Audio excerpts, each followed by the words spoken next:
Greetings, I'm Sophis. Today I just have a short video for you going over why I played Soulstone Survivors. As of this recording, it's still early access, so some of the things I point out, especially the issues, are likely to change and be fixed. I may be dating myself here by saying this, but I grew up going to arcades, and this game definitely hits that sort of nostalgia. The gameplay cycle is fairly straightforward and fun, if a bit chaotic. You've got characters to pick that more or less work like classes. At least, at the start they definitely do, but it gets more negotiable as the game goes on. I'll talk about that in a moment, but before complicating matters, let's look into characters at face value. All characters get 4 weapons to play around with and a set of skill types that are made available to them.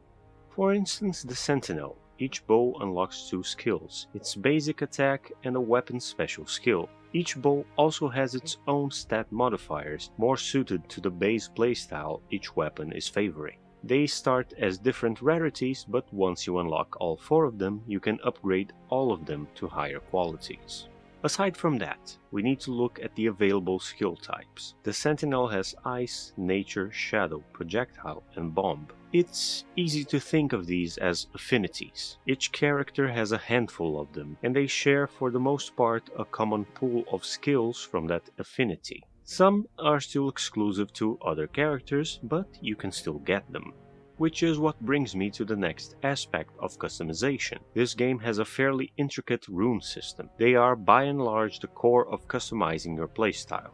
Want to focus on critical strikes and sniping both common mobs and bosses? You can do that. Want a DOT or damage over time build that gives your opponent every affliction under the sun? Maybe even focus down on a singular debuff. Want to be a summoner instead? In fact, want every skill on your bar to be the exact same thing? You can do all that and more. The bottom line is there's a lot of theory crafting and strategy to be had by playing with the runes. 2 rune loadouts on the very same character with the very same weapon can play wildly different from one another.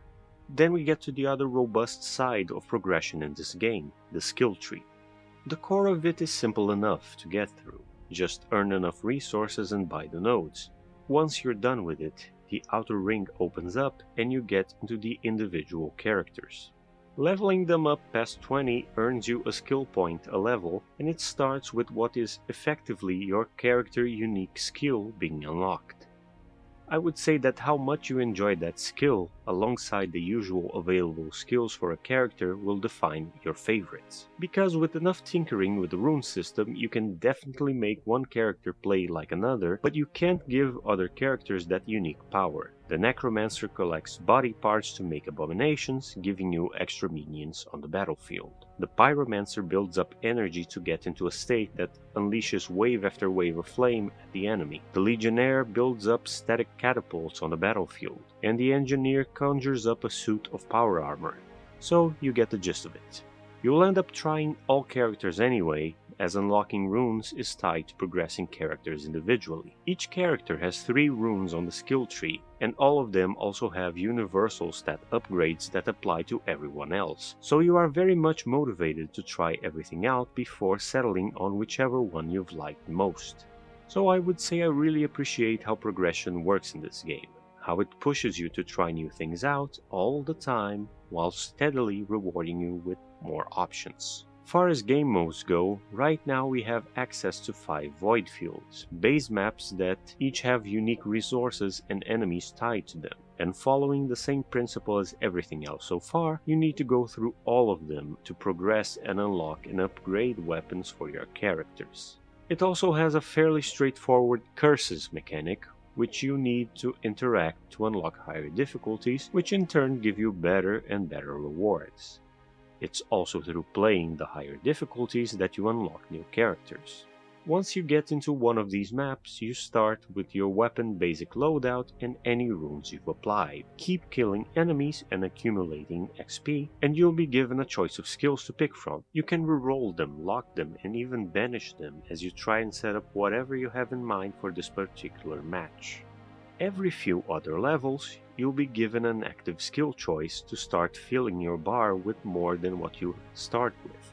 and in regular intervals between killing enemy waves, you'll get to fight one or more bosses, depending on your curse setup. Once you've killed enough bosses, the map's done. On principle, you could just clear the map, then go back to the main menu, but you're given two alternatives once you finish it. You can go for the Overlord or Endless modes. One takes you to an arena, far more confined than the usual map, and keeps throwing elites and bosses at you, pretty much a boss rush mode. Or you can go for Endless and get sent to one of the other maps and play through a similar setup to what you just did. In either of those options, each clear ramps up the difficulty of the next map, up until you either find yourself in an unsustainable situation and have to go to the menu, or you persist and likely die. I find both those modes fun, but the higher you go, the more an issue becomes more prevalent: visibility. You get to a point sooner or later, depending on your build, where the screen is basically the effects going off around you, and you can't even see the area warnings of enemy attacks, and you get unceremoniously killed. Thankfully, there's a solution for that in the options menu, where you can go to graphics and turn down the opacity of the effects. From my experience, if you get to the point where this option is best, turn it all the way down, because the somewhat transparent effects seem really resource intensive, at least for my setup. Still, that this is the one issue that I have with the game speaks of how enjoyable it is. It's nothing that an update or some UI adjustments can't fix. So if you're like me and sometimes enjoy these more quick arcadey types of games between playing longer form games, I strongly recommend Soulstone Survivors. And that's what I have for you today.